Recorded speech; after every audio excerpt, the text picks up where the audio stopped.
গুৰুজনাৰ জন্মস্থান বটদ্ৰোৱা থানত কেলেংকাৰীৰ অভিযোগ থান পৰিচালনা সমিতিৰ সভাপতি কাৰ্যকৰী সভাপতি আৰু দুজন সদস্যৰ বিৰুদ্ধে দুৰ্নীতিৰ অভিযোগ সম্পাদক টিকেন্দ্ৰজিৎ গোস্বামীৰ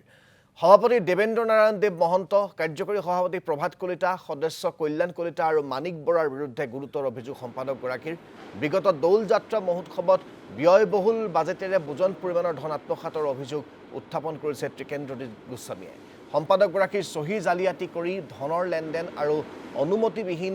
প্ৰণামীৰ ধন গণনাৰো অভিযোগ সভাপতি যোগেন্দ্ৰনাথ দেৱ মহন্তৰ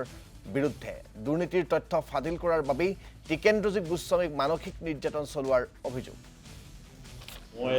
মানে বিগুটিত পৰিছোঁ মই না মোৰ খাব পৰিছোঁ না খুব পৰিছোঁ কাৰণ মই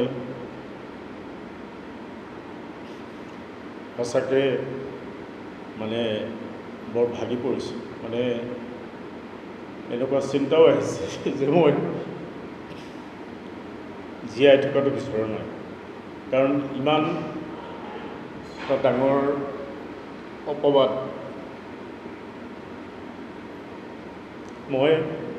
বহু ঠাইত আপোনালোকেও জানে সাংস্কৃতিকভাৱে হওক বা আধ্যাত্মিকভাৱে হওক মই ফুৰোঁ কিন্তু এনেকুৱা এটা অপবাদ যিটো অপবাদে আজি মানসিকভাৱে মোক